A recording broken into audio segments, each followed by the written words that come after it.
کسی نے پوچھا ہے کہ دمے کے مریض عام طور پر سانس کو بحال رکھنے کے لیے دن بھر متعدد بار پمپ کے ذریعے سے آکسیجن لیتے ہیں، کیا روزے میں اس کا استعمال جائز ہے؟ دمے کے مریض ایک قسم کا کیپسول ہوتا ہے جو ایک چھوٹا سا پمپ ہوتا ہے، اس میں ڈالتے ہیں، اور جب سانس کی تکلیف ہوتی ہے تو اسے اس طرح دبا کر کے اسے اپنی سانس کے ذریعے اندر لیتے ہیں۔ اس میں کچھ ایسی چیزیں ہوتی ہیں جو دوا ہونے سے تعلق رکھتی ہیں، اس سے روزہ ٹوٹ جاتا ہے، اس سے روزہ ٹوٹ جاتا ہے۔ روزے کی حالت میں یہ پمپ استعمال نہیں کر سکتے۔ سوال نمبر 2، کیا زکام کی حالت میں ناک کھولنے کے لیے روزے دار کو بام یا وکس سونگھنا جائز ہے؟ سونگھ سکتے ہیں۔ روزے کی حالت میں بام وغیرہ لگانا یا سونگھنا، اس سے روزہ نہیں ٹوٹتا۔ ہاں، اگر ناک کے اندر کوئی دوا ڈالی گئی تو اس سے روزہ ٹوٹ جائے گا۔ سوال نمبر 3، اگر کسی شخص کے مسوڑوں سے خون نکلنے کی بیماری ہے اور خون نکل کر حلق سے نیچے اتر گیا تو کیا اس کا روزہ برقرار رہے گا؟ روزہ ٹوٹ جائے گا۔ اگر کسی کو مسوڑوں سے خون نکلا اور اس نے بجائے اس کو تھوکنے کے اسے نگل لیا تو اس کا روزہ ٹوٹ جائے گا۔ سوال نمبر 4، کیا آنکھ اور کان میں تیل یا دوا ڈالنے سے روزہ ٹوٹ جائے گا؟ آنکھ میں دوا ڈالنے سے روزہ نہیں ٹوٹے گا، لیکن ناک میں یا کان میں یا جسم میں داخل ہونے کے جو عمومی راستے ہیں، جیسے منہ ہے یا پیشاب پاخانے کا راستہ ہے، اس سے اگر کوئی دوا اندر ڈالی گئی یا کوئی چیز اندر گئی تو روزہ ٹوٹ جائے گا۔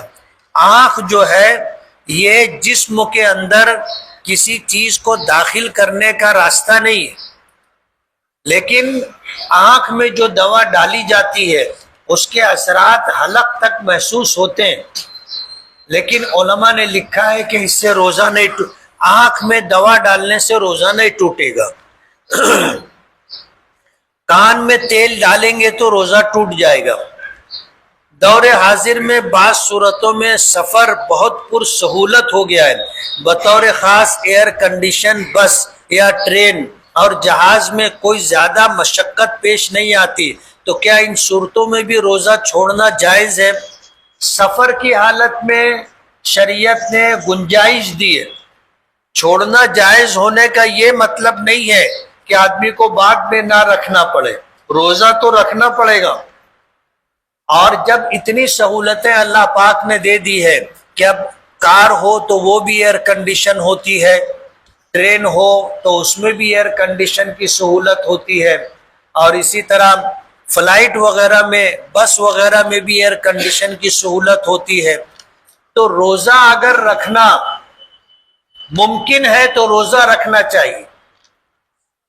سفر کی حالت میں بھی جب یہ سہولتیں میسر ہیں تو روزہ رکھنا چاہیے، لیکن اگر سفر میں روزہ رکھنے میں دقت اور پریشانی ہے کہ روزے کا پورا کرنا مشکل ہو جائے گا، شام تک حالت خراب ہو جائے گی، تو اس صورت کے اندر اس بات کی گنجائش ہے کہ ابھی روزہ نہ رکھے، عید کے بعد ان روزوں کی قضا کر لے، اس کی گنجائش ہے۔ لیکن اگر سہولت ہے اور آدمی روزہ مکمل کر سکتا ہے، زیادہ مشقت نہیں ہے، تو اسے سفر میں بھی روزہ رکھنا چاہیے۔